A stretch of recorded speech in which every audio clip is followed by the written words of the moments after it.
الحمد لأهله والصلاة لأهلها أما بعد فأعوذ بالله من الشيطان الرجيم بسم الله الرحمن الرحيم إنا أنزلناه في ليلة مباركة وعن عائشة رضي الله تعالى عنها قالت قال رسول الله صلى الله عليه وسلم يفتح الله الخير في 4 ليال ليلة الأضحى والفطر وليلة النصف من شعبان ينسخ فيها الآجال والأرزاق يكتب فيها الحاج وفي ليلة عرفة إلى الأذان أو كما قال عليه الصلاة والسلام صدق الله العلي العظيم وصدق رسوله النبي الكريم الأمين الرؤوف الرحيم.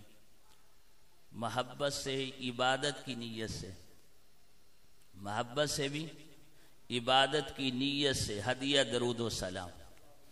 اللہم صلی وسلم دائما ابدا علی حبیبک خیر الخلق کلہم. اللہم صلی علی سیدنا و مولانا محمد وعلى آل سيدنا ومولانا محمد وبارك وسلم ثم صلی علیہ. انتہائی قابل احترام حضرات علماء کرام و حفاظ کرام اور ذی قدر بزرگوں بھائیوں، آج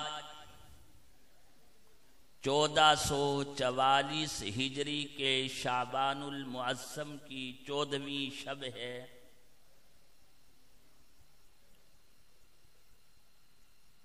شب برات یعنی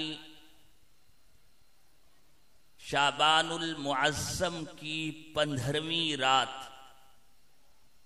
کے حوالہ سے فضائل و مسائل کے متعلقہ چند باتیں طالب علمانہ انداز سے رب تعالی کی توفیق سے آپ حضرات کے گوش گزار کرنے کی کوشش کروں گا. خالق ارض و سما سے دعا ہے کہ رب تعالی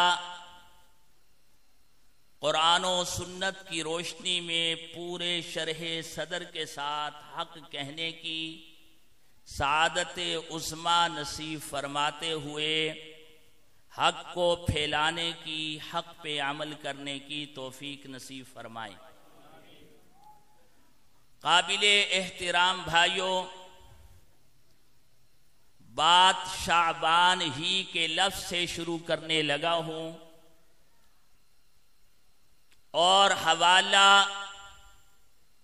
غنیت الطالبین حضرت الشیخ پیران پیر سیدنا عبد القادر جیلانی نور اللہ مرقدہ ارشاد فرماتے ہیں کہ شعبان میں 5 حروف ہیں. لفظ شعبان میں 5 حروف ہیں. میں نے عرض کیا طالب علمانہ انداز سے عرض کرنے کی کوشش کروں گا. طالب علم کا مطلب ہے بات کو سمجھنا.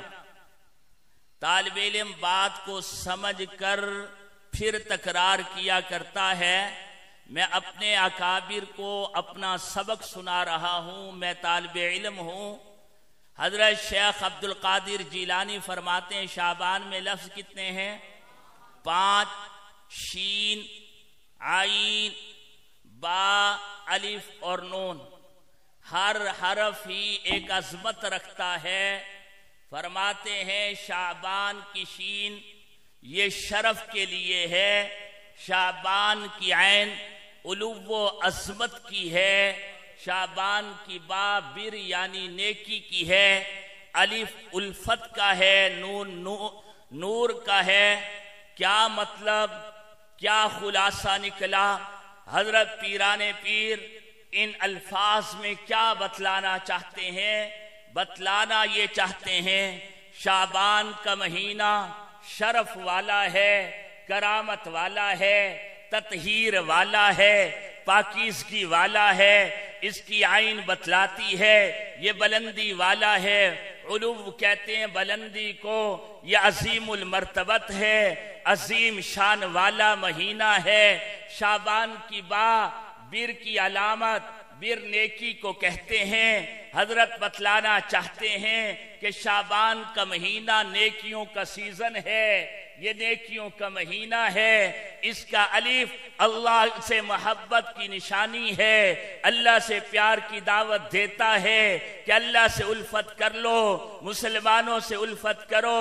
شعبان کا نور پھر ضمانت دیتا ہے جب اس شرافت والے، عظمت والے، کرامت والے مہینے کو، شان والے مہینے کو تم نیکی کرتے ہوئے، اللہ سے پیار کرتے ہوئے گزار جاؤ گے تو نتیجہ کیا ہوگا کہ یہ شعبان تمہارے لیے انوار کا مہینہ بن جائے گا۔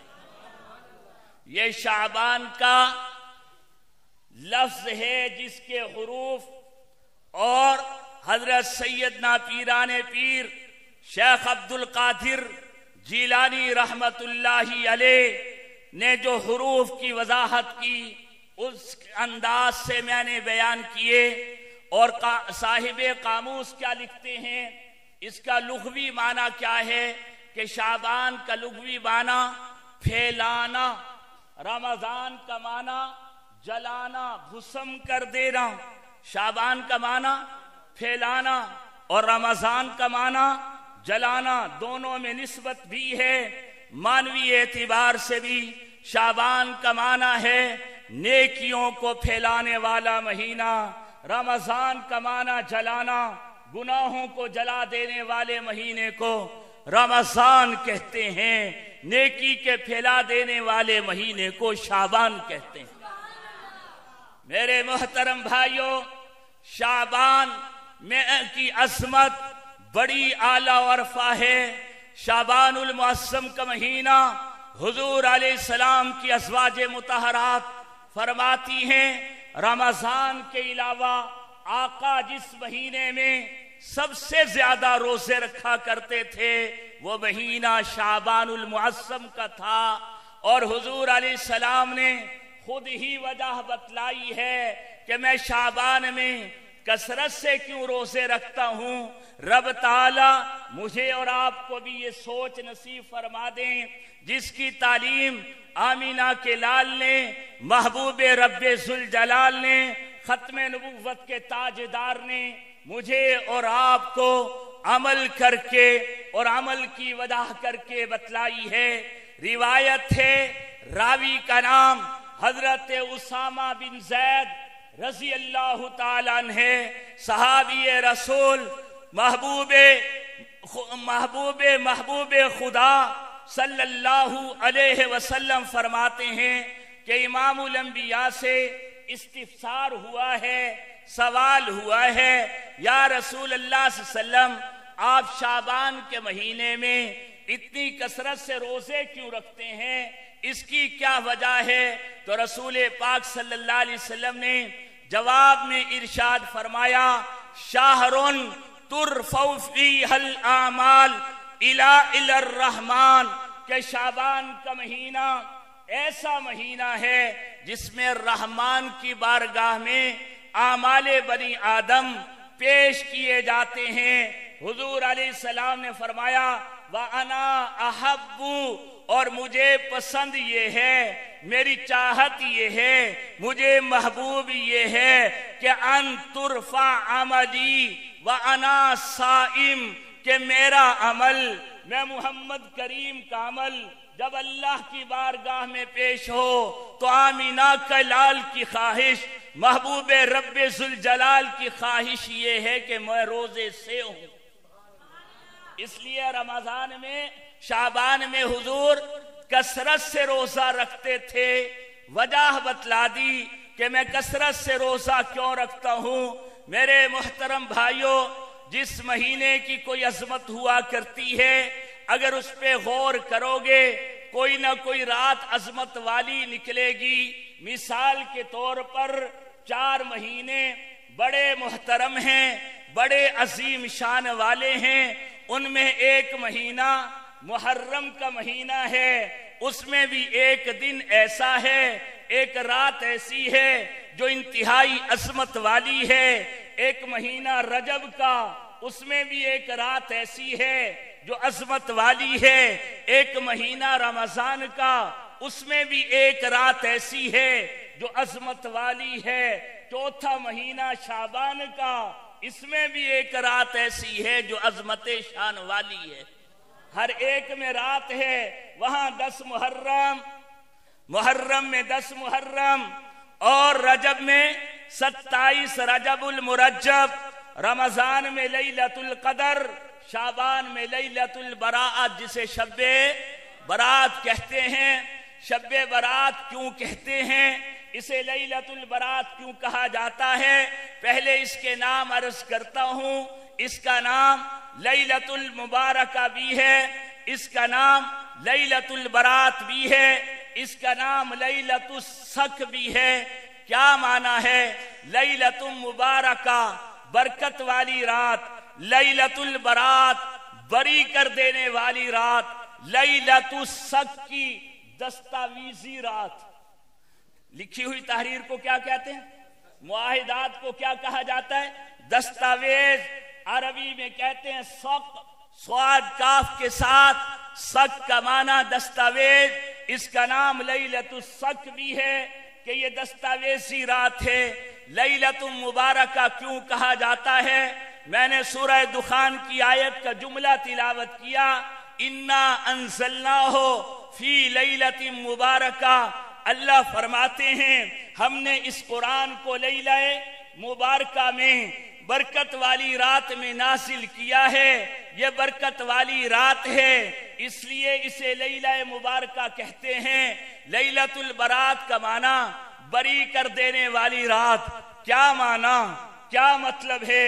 آئیے حدیث پیغمبر سے، حدیث رسول سے اس کا معنی سمجھنے کی کوشش کرتے ہیں. سیدہ کائنات، کائنات میں سب سے زیادہ عفیفہ، سب سے زیادہ پاک دامن شخصیت امی عائشہ طیبہ طاہرہ سلام اللہ علیہا کی ہے، جن کی تطہیر پر، جن کی پاک دامنی پر اللہ کا قرآن جبرائیل لے کے حضور علیہ السلام کی طرف پرواز کرتے ہوئے اللہ کی طرف سے وحی نازل کرتے ہیں. وہ امی عائشہ، طیبہ عائشہ، طاہرہ عائشہ، عفیفہ عائشہ، صدیق کی بیٹی صدیقہ عائشہ رضی اللہ تعالی عنہا فرماتی ہیں کہ رسول اللہ صلی اللہ علیہ وسلم نے ارشاد فرمایا، اتانی جبرائیل علیہ السلام، کہ میرے پاس کون آئے؟ اتانی جبرائیل، میرے پاس کون آئے؟ جبرائیل علیہ السلام تشریف لائے. جبرائیل آئے ہیں، کیا غرض لے کے آئے ہیں؟ کیا پیغام لے کے آئے ہیں؟ یہ قاصد کیا نمائندہ بن کے کیا خبر لے کے آیا ہے؟ کیا پیغام دینا چاہتا ہے؟ اس حدیث میں الفاظ ہیں، فقال هذه الليلة ليلة النصف من شعبان. جبرائیل نے آ کے حضور علیہ السلام کی خدمت میں ادب کے ساتھ عرض کیا ہے، هذه الليلة لیلۃ النصف من شعبان، کہ آج کی یہ رات شعبان کی 15ویں رات ہے، شعبان کی نصف ہے، آدھا مہینہ ہو چکا ہے. پھر اتنی بات کہنے کے بعد جبرائیل امین اگلی بات کیا فرماتے ہیں؟ عرض کرنے لگے، یا رسول اللہ صلی اللہ علیہ وسلم فیغفروا، اللہ بخشش کر دیتا ہے. اس رات کے اندر کس کی بخشش؟ کتنی بخشش؟ تو فرمایا لی اکثرا، لی اکثرا. اکثر کا لفظ اردو زبان میں بھی استعمال ہوتا ہے. لی اکثرا، من عددی شعوری غنمی کلبن، قبیلہ کلب کے بکریوں کے بالوں سے بھی زیادہ تعداد میں حضور کی امت کے امتیوں کی بخشش اس رات کرتی جاتی ہے۔ محترم، سوچنے کی بات، سمجھنے کی بات یہ ہے، ایک بکری کے بال گننا انسانیت کے بس میں نہیں ہے۔ یہاں بکری کی بات نہیں ہے، یہاں ایک قبیلے کا تذکرہ ہے۔ قبیلہ بھی وہ ہے جن کا پیشہ ہی بکریاں پالنا ہوا کرتا تھا، جو بکریوں کے ریوڑ چرایا کرتے تھے۔ اس قبیلے کا ذکر کرتے ہوئے یوں نہیں کہا ہے اس کے ایک فرد کی ایک بکری، اس کے ایک فرد کا ریوڑ، یوں فرمایا پورے قبیلے کے جتنے ریوڑ ہیں ان میں جتنی بکریاں ہیں، پہلے قبیلہ، پھر قبیلے کے ہر فرد کے بکریوں کے ریوڑ ہیں، پھر بکریوں کے ریوڑ میں بکریوں کی تعداد کتنی، پھر ہر بکری کے بال کتنے ہیں۔ حضور نے یوں بھی نہیں فرمایا سوا کہ ان کے برابر ہو، فرمایا لی اکثرا، ان سے بھی بڑھ کر، ان سے بھی زیادہ تعداد میں اللہ امت کے گناہوں کے بخشش فرما دیتے ہیں۔ اور واضح الفاظ ہیں حدیث پاک کے کہ ہذہ اللیلۃ لیلۃ النصف من شعبان، لفظ شعبان بھی حدیث کا لفظ موجود ہے کہ حضور فرماتے ہیں کہ نصف شعبان میں اللہ یہ معاملہ فرماتے ہیں۔ کتنی برکت والی رات، جب اتنی بخششیں ہوں، یوں عطایا ہوں، برکتیں نہیں، تو اس لیے اس کا نام کیا ہے؟ لیلہ مبارکہ، لیلۃ البراء۔ اور لیلۃ البراء کی ایک وجہ یہ لکھی، ایک حدیث پاک کے الفاظ یوں ہیں، للہ اتقاء من النار، للہ اتقاء من النار کے الفاظ بھی دوسری روایت کے الفاظ ہیں کہ اللہ جہنم سے لوگوں کو آزاد کرتے ہیں۔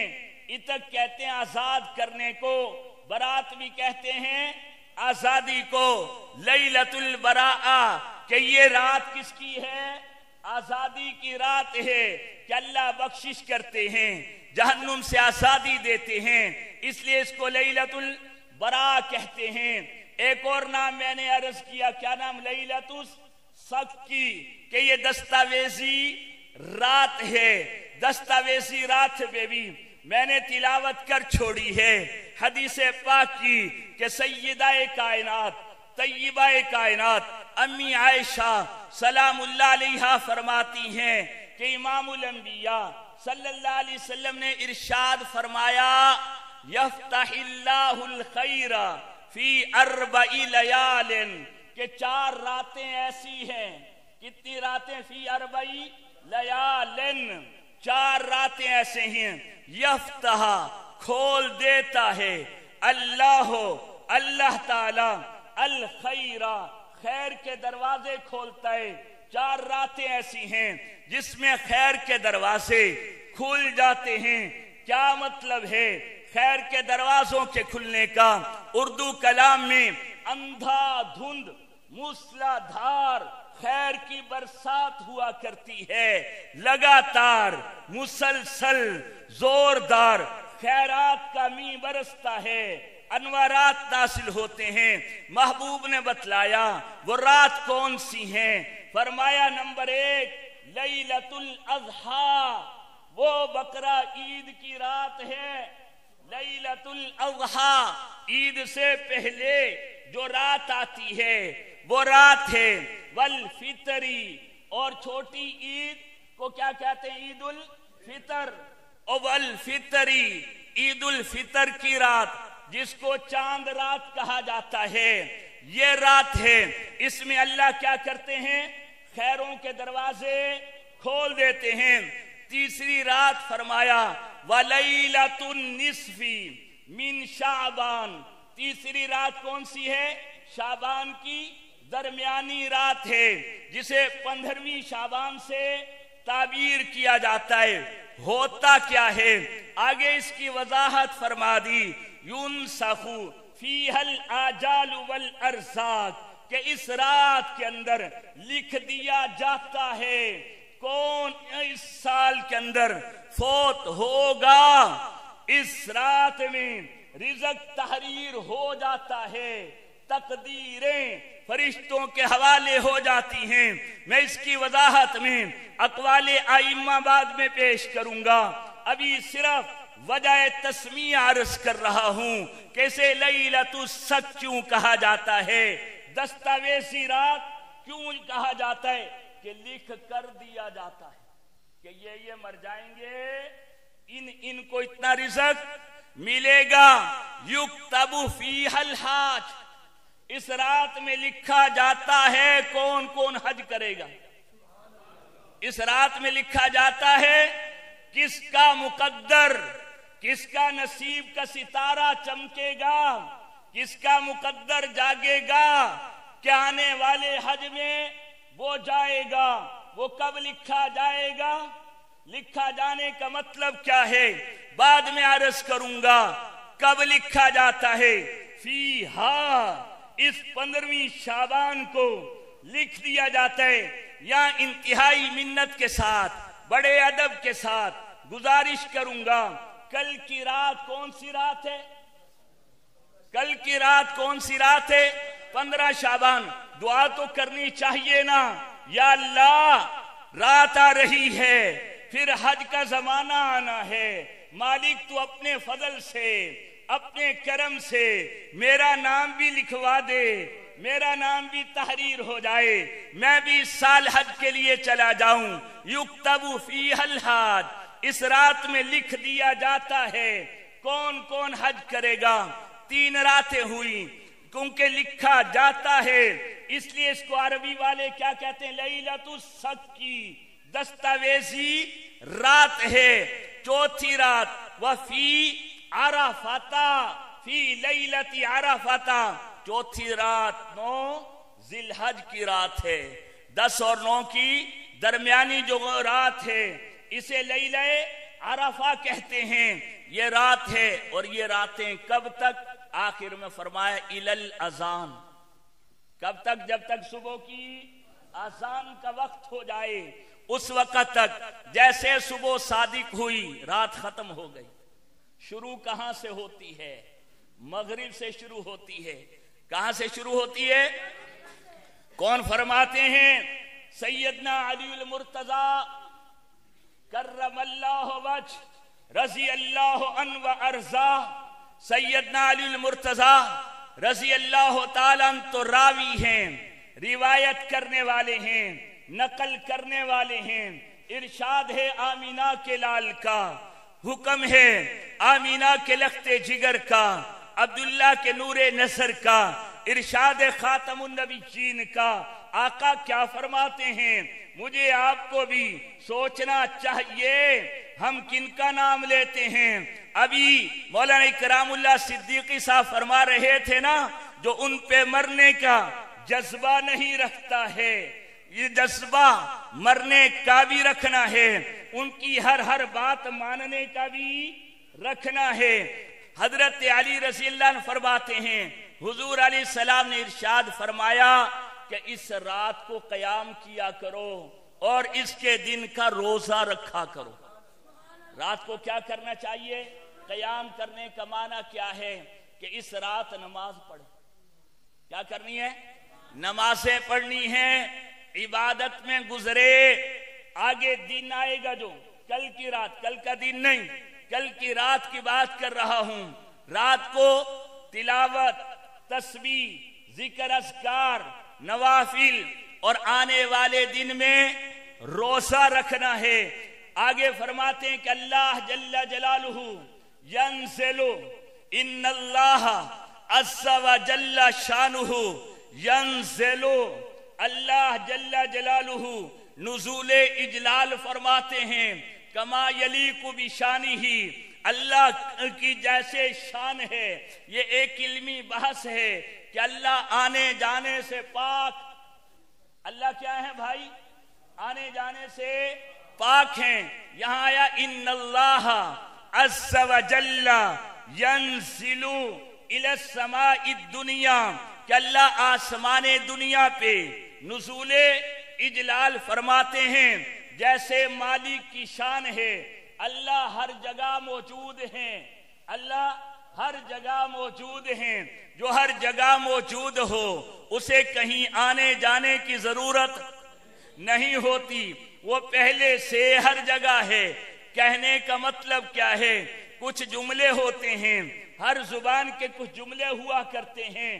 جملوں کا ظاہری معنی کچھ اور ہوتا ہے، حقیقت میں معنی کچھ اور ہوتا ہے. مثال کے طور پہ اردو کا ایک جملہ ہے کہ فلاں آدمی میرے ہاتھ میں ہے. فلاں آدمی کیا مطلب ہوتا ہے؟ کہ ہاتھ میں پکڑا ہوتا ہے. جملہ کیا ہے؟ کہ فلاں میرے ہاتھ میں ہے.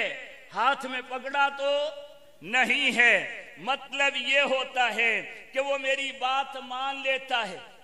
وہ میری بات مان لیتا ہے. جب ایسا آدمی ہو، ایسے سے تعلق ہو، اردو میں جملہ کہہ دیا جاتا ہے فلاں میرے ہاتھ میں ہے. یہ محاورے ہوتے ہیں. یہ بھی محاورہ ہے کہ اللہ آسمان دنیا پہ نزول اجلال فرماتے ہیں. اس کا معنی یہ نہیں کہ اللہ آتے ہیں، یہ معنی نہیں ہے. معنی یہ ہے کہ اللہ کی نظر شفقت بڑھ جاتی ہے. اللہ کی نظر رحمت امت کی طرف، حضور کی امت کی طرف خدا کی نظر رحمت بڑھ جاتی ہے. مزید شفقت کا، مزید محبتوں کا خدا ظہور فرماتے ہیں. یہ مطلب ہے. اور فرماتے ہیں کب سے؟ من المغربی الی طلوع الفجر. سیدنا علی المرتضیٰ روایت کرتے ہیں یہ معاملہ کب سے کب تک ہے؟ مغرب سے لے کر فجر تک ہے. اب آئیے، میں نے عرض کیا تھا کہ کچھ باتیں اس میں یہ ہیں کہ لیلۃ القدر میں دستاویز ہوتی ہیں یا لیلۃ البرات میں. یہ لکھنا لکھانا کب ہوتا ہے؟ لکھنا لکھانا کب ہوتا ہے؟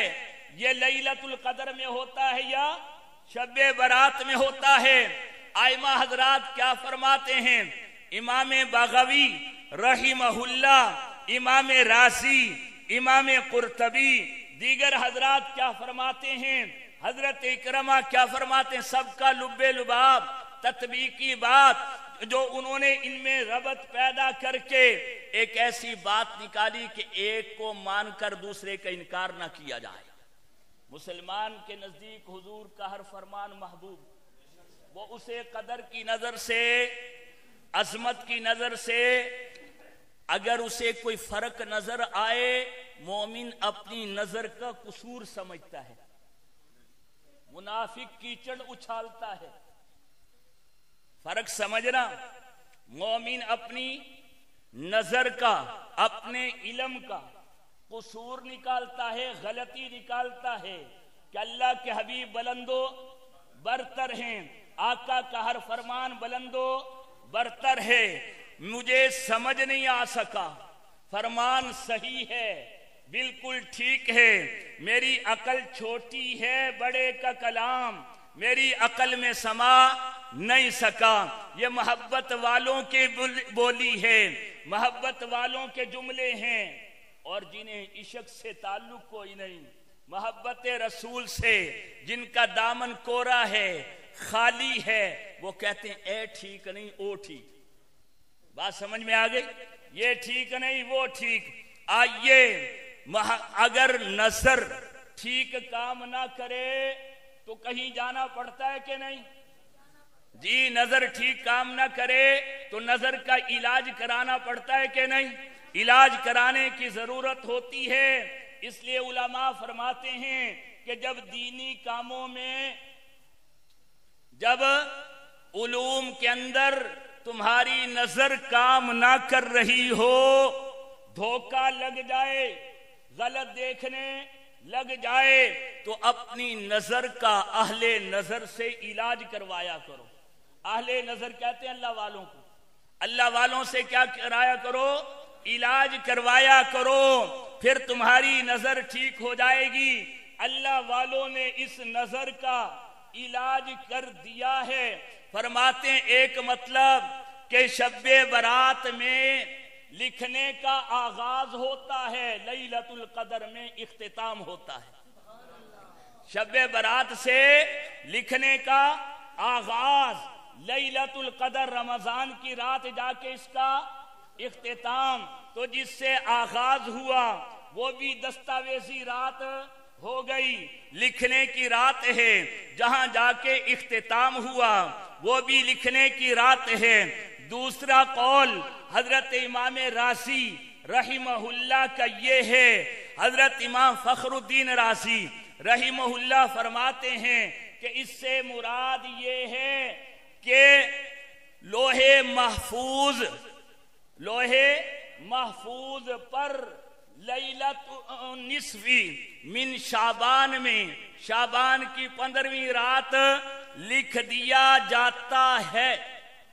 شعبان کی 15ویں رات کہاں لکھا جاتا ہے؟ لوح محفوظ میں، اور فرشتوں کے حوالے کیا جاتا ہے لیلۃ القدر میں۔ فرشتوں کے حوالے کب کیا جاتا؟ لکھا ہوا کہ اس نے مرنا ہے، اس نے جینا ہے، اس کو اتنا ملنا ہے، وہ حوالے کیا جاتا ہے لیلۃ القدر میں۔ تیسرا قول یہ ہے کہ لکھا تو جاتا ہے لیلۃ القدر میں بھی لکھا جاتا ہے، 15ویں شعبان کو بھی، اور حوالے بھی کیا جاتا ہے، لیکن دونوں میں فرق ہے کہ 15ویں شعبان میں صرف یہ فہرستیں حوالے کی جاتی ہیں کہ اس نے مرنا ہے، اس کا اتنا رزق ہے، کیونکہ موت اور رزق کا گہرا تعلق ہے۔ موت اور رزق کا گہرا تعلق ہے، جب تک رزق پورا نہیں موت آ نہیں سکتی، کہ یہ 15ویں شعبان کو یہ فہرستیں لکھی جاتی ہیں، فرشتوں کے حوالے ہوتی ہیں۔ لیلۃ القدر اس سے عظمت والی رات ہے، اس رات میں دین کی عظمت لکھی جاتی ہے، مسلمانوں کو جو غلبہ ملنا ہوتا ہے، مسلمانوں کو جو شان ملنی ہوتی ہے، وہ لیلۃ القدر میں لکھ کے حوالے کی جاتی ہے۔ اور بھی باتیں ہیں میرے محترم بھائیوں، اب آگیا اس رات کرنا کیا ہے، بات ختم کر رہا ہوں۔ جب عظمت والی رات ہے، ایک حدیث پاک میں ہے، اللہ فرماتے ہیں ہے کوئی مانگنے والا جسے عطا کر دوں، ہے کوئی بخشش چاہنے والا جس کی بخشش کر دوں، ہے کوئی مصیبت میں گرفتار جس کو میں نجات دے دوں۔ جب دینے والا پکار رہا ہو، پکار کے بلا رہا ہو، تو جو مانگیں گے ان کی جھولیاں بھریں گی کہ نہیں؟ ان کی جھولیاں پھر خالی نہیں رہ سکتی، تو ہم نے کیسے بھرنی ہے؟ ہمیں بھی بھرنی چاہیے کہ نہیں؟ دیکھو اپنی چاہت سے بھری نہیں جا سکتی، یہ تو اللہ نے جو طریقے مانگنے کے سکھائے ہیں ہم تک پہنچے ہیں۔ واسطہ کون ہے؟ واسطہ کون ہے بھئی؟ اللہ کے حبیب تاجدار ختم نبوت صلی اللہ علیہ وسلم درمیان میں واسطہ ہیں۔ حضور پاک صلی اللہ علیہ وسلم نے جیسے مانگا، جیسے صحابہ کو سکھایا، چلتے چلاتے آج تک ہم تک آیا، جو تعامل ہے امت کا وہ ایسا ہے کہ اجتماعی طور پہ اس رات کی کوئی عبادت نہیں ہے۔ اجتماعی طور پہ اس رات کی کہ اکٹھے ہو جائیں 15ویں شعبان کو، اکٹھے ہو جائیں، اس کا کوئی ثبوت نہیں ہے۔ یہ انفرادی رات ہے۔ یہ عبادت کیسی ہے؟ انفرادی، ہر کوئی جدا جدا، الگ الگ۔ یا اللہ میں ایسا، میرا یہ گناہ۔ اللہ فرما رہے آؤ، ہے کوئی مانگنے والا بخشش؟ وہ بخشش مانگنے کے لیے رو رہا ہے، کسی کونے میں بیٹھا ہوا ہے، منتیں کر رہا ہے۔ اللہ کے حضور میں آنسو بہا رہا ہے، مانگ رہا ہے، حضور کا جیسے طریقہ ہے۔ ارے حضور نے تو گھر والوں کو بھی نہیں جگایا تھا، حضور نے تو گھر والوں کو بھی جگایا نہیں تھا۔ یہی نصف شعبان کی رات کی روایت ہے نا، اور روایت سیدہ کائنات ہی کی ہے۔ فرماتی ہیں میں اٹھی، میں نے دیکھا کہ حضور آرام گاہ میں، اپنی خواب گاہ میں بستر پہ موجود نہیں ہیں۔ میں پریشان ہو گئی، حضور کی تلاش میں نکلی۔ چلتے چلتے ایک جگہ پہنچی جسے کیا کہا جاتا ہے؟ بقیع کا قبرستان، جو مدینہ طیبہ کا قبرستان ہے مسجد نبوی کے ساتھ، وہاں پہنچی۔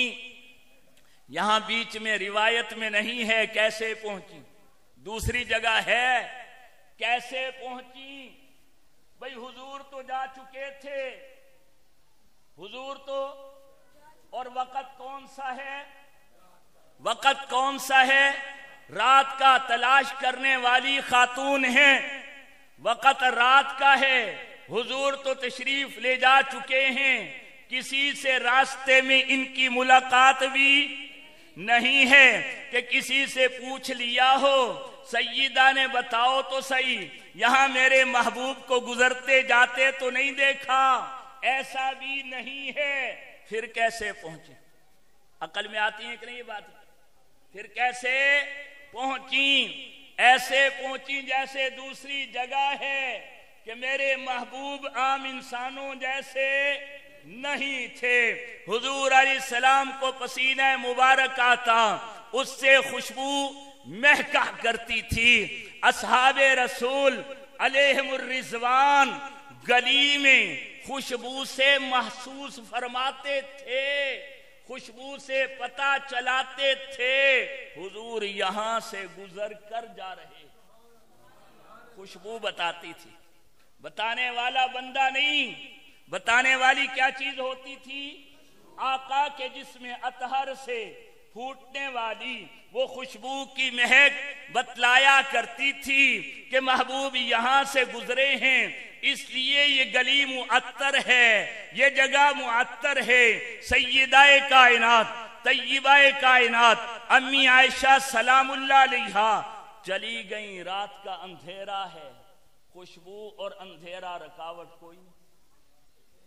یہاں تو رکاوٹ خوشبو کا تعلق سونگنے سے ہے، دیکھنے سے ہے ہی نہیں۔ خوشبو کا تعلق سونگنے سے، دیکھنے سے ہے ہی نہیں۔ سونگتی گئیں، چلتی گئیں، کہاں پہنچی؟ کہاں پہنچی؟ بقیع میں جا کے پہنچی۔ دیکھا کیا ہے کہ حضور سجدے میں ہیں، اور سجدہ عام نہیں ہے، بہت ہی لمبا سجدہ کیا۔ کیا امی عائشہ پریشان ہو گئی تھی؟ اتنا لمبا سجدہ، پریشان ہو کے آپ کے انگوٹھے مبارک کو ہلا کے دیکھا۔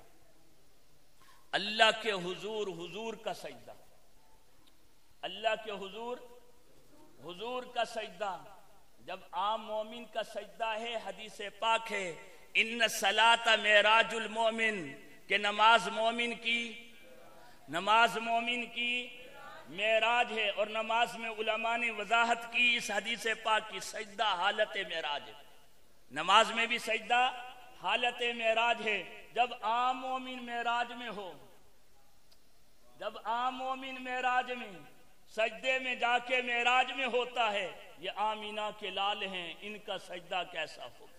یہ تو وہ ہیں، وہ ہیں، یہ تو وہ ہیں جب رب سے ہم کلام ہوتے، اللہ سے راز و نیاز کی باتیں کرتے تھے، جب اللہ سے التجائیں کرتے، دعائیں مانگتے، تو یوں ہو جاتے تھے کسی کو پہچانتے ہی نہیں تھے، اتنے مگن ہوتے ادھر، ایسے لو لگاتے تھے۔ یہی امی عائشہ کی روایت ہے، حضور علیہ السلام گھر میں، امی جان اپنے گھر گئی ہوئی تھی، ابا کے گھر گئی ہوئی، آئیں دروازہ بجایا، حضور کس سے لو لگائے ہوئے تھے؟ اپنے رب سے۔ امی عائشہ نے دروازہ بجایا، محبوب نے پوچھا کون؟ انہوں نے جواب دیا میں عائشہ، میں سب سے پیاری محبوبہ بیوی امی عائشہ ہیں حضور علیہ السلام کو. جواب دیتی ہیں میں بھئی گھر کا آدمی دروازہ بجائے پوچھنے کی ضرورت عقل مند کو نہیں. اور حضور تو وہ ہیں جہاں عقل بھیک مانگتی ہے, محبوب پوچھتے ہیں کون؟ یہ جواب دیتی ہے میں عائشہ. حضور نے فرمایا کون عائشہ؟ انہوں نے عرض کیا ابو بکر کی بیٹی عائشہ. حضور نے پوچھا ابو بکر کون؟ انہوں نے عرض کیا ابو قحافہ کے بیٹے ابو بکر. حضور نے پوچھا ابو قحافہ کون؟ حضرت سیدہ امی عائشہ واپس ہو گئیں کہ حضور اپنے رب سے لو لگائے ہوئے ہیں, وہاں تار فٹ ہے, وہاں ٹانکا فٹ ہے, اس لیے ادھر توجہ ہی کوئی نہیں ہے. یہ ہے گھر کی حالت. اور یہ تو رات کو اٹھ کے گئے ہیں, سجدہ کیسا ہوگا؟ یہ سجدے میں ہیں, تنہائی اختیار کی ہے, سجدے کے لیے خلوت اختیار کی ہے, وہاں جا کے سجدہ اتنا طویل.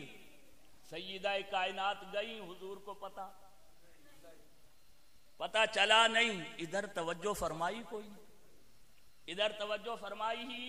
کوئی نہیں. وہ تم اپنے محبوب سے لو لگائے ہوئے تھے. انہوں نے انگوٹھا ہلایا. انگوٹھا سیدہ فرماتی ہیں واپس اپنی جگہ چلا گیا. اس سے مجھے اندازہ ہوا, ڈر گئی تھی کہ کہیں روح مبارک پرواز نہ کر گئی ہو, لیکن جب انگوٹھے کو یوں حرکت دی اور انگوٹھا واپس اپنی جگہ چلا گیا, اس سے امی عائشہ کو اطمینان ہوا کہ نہیں ایسی کوئی فکر مند ہونے کی بات نہیں ہے.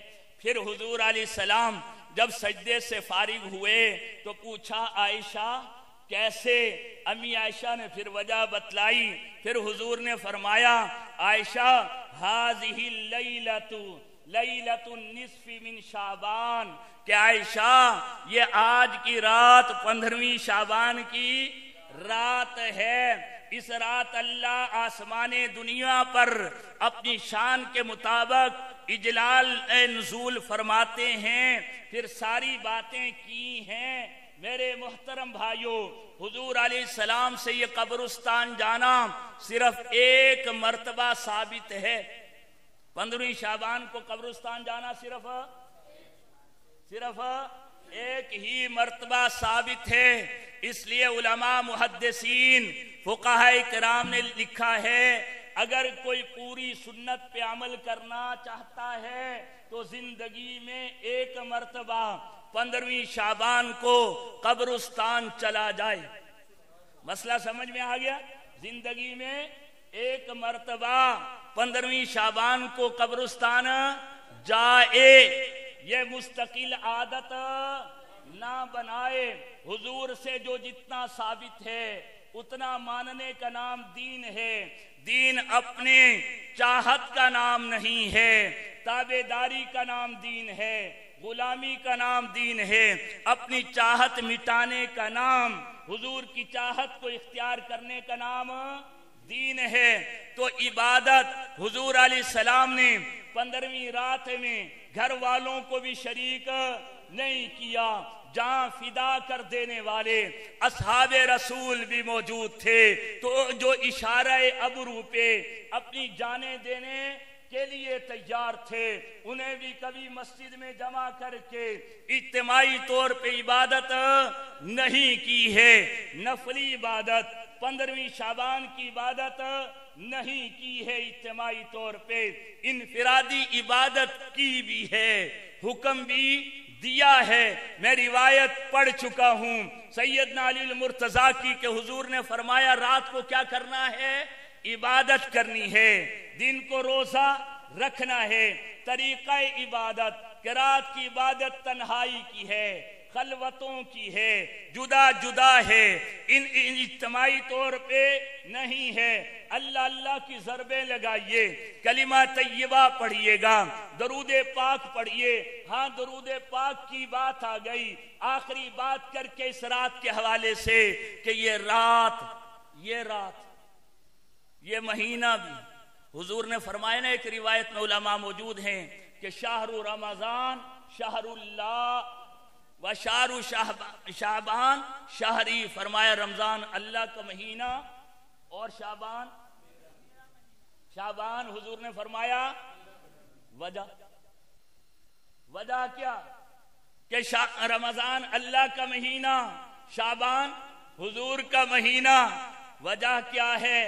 آئیے امام قسطلانی رحمہ اللہ نے وجہ بتلائی ہے، فرماتے ہیں کہ شعبان کے اندر 15ویں رات کو ہی ایک آیت اتری ہے۔ کون سی آیت ہے؟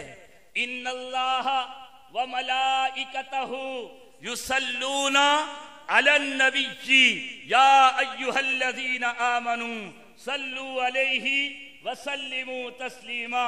امام قسطلانی رحمہ اللہ المواہب کے اندر لکھتے ہیں کہ 15ویں شعبان کو یہ آیت نازل ہوئی ہے کہ حضور پر اللہ بھی درود بھیجتے ہیں، اللہ کے فرشتے بھی درود بھیجتے ہیں۔ اے ایمان والو، تم بھی میرے محبوب پر درود و سلام کے تحفے بھیجا کرو۔ یہ آیت کب نازل ہوئی؟ 15ویں شعبان کو نازل ہوئی تھی۔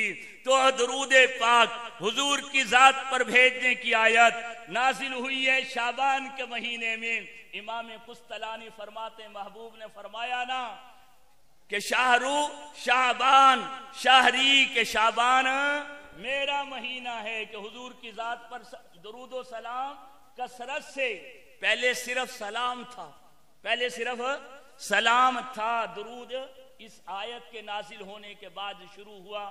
تو درود و سلام بھی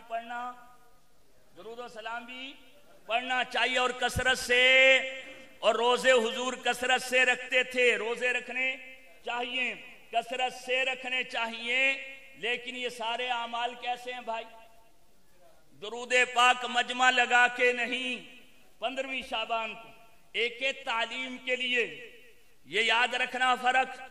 کہیں کوئی میری بات سے یہ کہہ دے اور اشکال پیدا ہو جائے کہ مفتی سعید حسن دہلوی دامت برکاتہم، حضرت مفتی سید جاوید حسین شاہ صاحب دامت برکاتہم اور دیگر خانقاہوں میں پھر اجتماعی ذکر کہاں ہے؟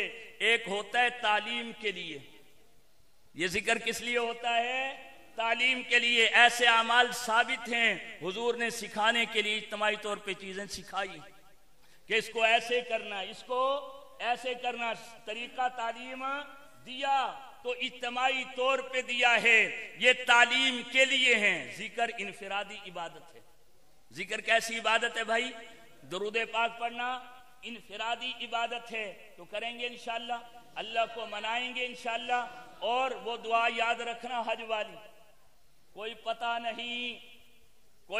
نہیں۔ حضرت ابن عباس فرماتے ہیں بندہ اپنے کو زندوں میں سمجھتا ہے، نکاح بھی ہوتا ہے، روایت ہے نکاح بھی ہوتا ہے، اولاد بھی ہو جاتی ہے، اور اس رات اس کا نام مردوں کی فہرست میں لکھ کر ملک الموت کو فہرست دے دی جاتی ہے۔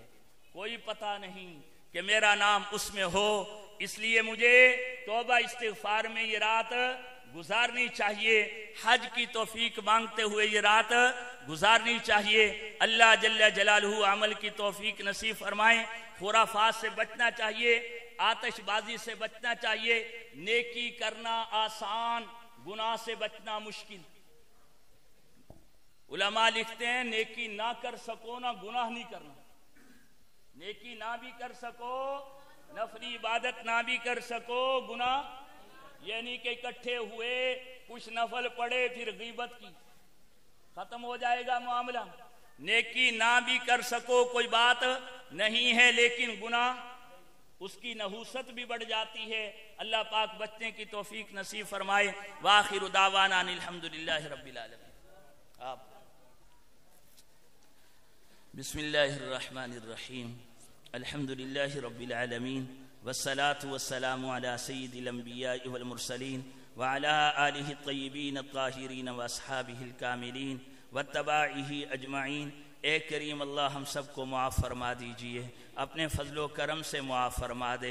اے کریم اللہ پوری امت مسلمہ کو معاف فرما دے، دنیا بھر کے کافروں کو بھی ہدایت نصیب فرما دے، جن کے مقدر میں ہدایت نہیں وہ دین کی راہ میں رکاوٹ ہیں، مسلمانوں پہ ظلم ڈھاریں، ایسے ظالموں سے اپنی زمین کو پاک فرما دیجئے۔ اے کریم اللہ دین کو صحیح معنی میں سمجھ کر عمل کرنے کی سعادت عظمیٰ نصیب فرما دیجئے۔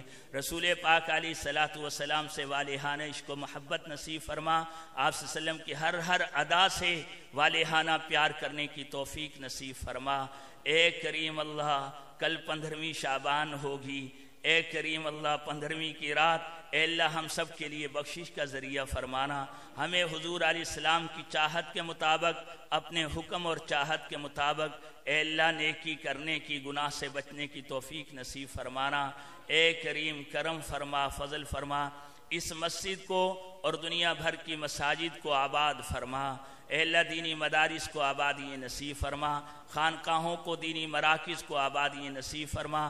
جتنے لوگ انفرادی یا اجتماعی طور پہ تیرے دین کی محنت جس شکل میں کر رہے ہیں، تحریکی لوگ ہیں، اے اللہ دفاع کی محنت کر رہے ہیں یا قرآن و سنت کے نفاذ کی عملی سیاسی جد و جہد میں لگے ہوئے ہیں، یا دین کی تعلیم و تعلم کی محنت میں ہیں، یا تبلیغ کی محنت کر رہے ہیں، جہادی محنت ہو رہی، اے اللہ سب کی محنتوں کو قبول فرما، ترقی نصیب فرما، حفاظت کاملہ فرما۔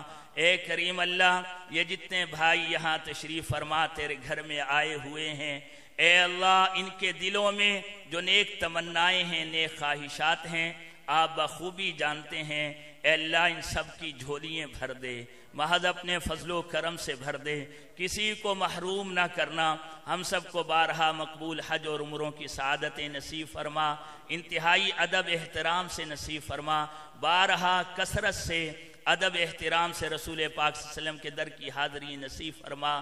مولا فضل فرما، کرم فرما، اے اللہ ہم سب کی پریشانی ختم فرما، عافیت سہولت نصیب فرما، دنیا آخرت کی عزتیں کامیابییں کامرانیاں عطا فرما، دنیا آخرت کی ذلت رسوائی ناکامی سے ہر ایک کو پناہ نصیب فرما۔ اے کریم اللہ تمام بیماروں کو صحت کاملہ عاجلہ مستمرہ نصیب فرما۔ اے اللہ ہماری اس مجلس میں، ہمارے محلے میں، شہر میں، اے اللہ تعلق والوں میں، محبت والوں میں جو احباب بیمار ہیں، اے اللہ انہیں صحت کاملہ عاجلہ مستمرہ نصیب فرما۔ اے اللہ جن کے والدین یا ان میں سے کوئی ایک دنیا سے جا چکے بخشش کاملہ فرما۔ اے اللہ جن کے والدین یا ان میں سے کوئی ایک باقاعد حیات ہیں، ہمیں ان کی خدمت کر کے ان سے دعائیں لینے کی توفیق نصیب فرما۔ مولا ان کی عمروں میں بے حد برکتیں نصیب فرما۔ اے کریم اللہ جتنے مسلمان دنیا سے تشریف لے گئے، اے اللہ مرد و عورتوں کی بخشش کاملہ فرما، مسلمانوں کے بچوں کو ان کے لیے ذریعہ نجات بنانا، مالک کرم فرما، ہم سب کو بھی مرنے سے پہلے مرنے کی تیاری کی توفیق نصیب فرما۔ اے اللہ دین اسلام پہ مرنا جینا نصیب فرما، طہارت عزت پاک دامنی والی زندگی نصیب فرما۔ میرے مولا آج تک آپ سے آپ کے نیک محبوب بندوں نے جتنی خیروں کا سوال کیا، بلا استحقاق وہ ساری خیریں ہم سب کو بھی نصیب فرما۔ جن شرور و فتن سے ان مقدس شخصیات نے پناہ چاہی، ہمیں بھی پناہ نصیب فرما۔ تیرے حبیب صلی اللہ علیہ وسلم نے جس خیر کا آپ سے سوال کیا وہ خیر ہمیں بھی نصیب فرما، جس شر سے حبیب صلی اللہ علیہ وسلم نے پناہ چاہی ہمیں بھی پناہ نصیب فرما۔ ہماری دعاؤں کو محض اپنے فضل و کرم سے اپنے حبیب پاک صلی اللہ علیہ وسلم کے نالین پاک کو لگنے والی پاک خاک کے صدقہ میں قبول فرما۔ اے اللہ اس پروگرام کا اہتمام محنت کرنے والوں کی محنتوں کو قبول فرما، جان مال عزت آبرو میں برکتیں نصیب فرما، جنہوں نے جس قسم کا تعاون کیا اللہ قبول فرما، انہیں عزتیں نصیب فرما۔ اے اللہ اس مسجد کو دن دگنی رات چگنی ترقی نصیب فرما، آبادی نصیب فرما۔ اے کریم اللہ ہماری دعاؤں کو محض اپنے فضل و کرم سے اپنے حبیب پاک صلی اللہ علیہ وسلم کے نالین پاک کو لگنے والی پاک خاک کے صدقہ میں شرف قبولیت نصیب فرما۔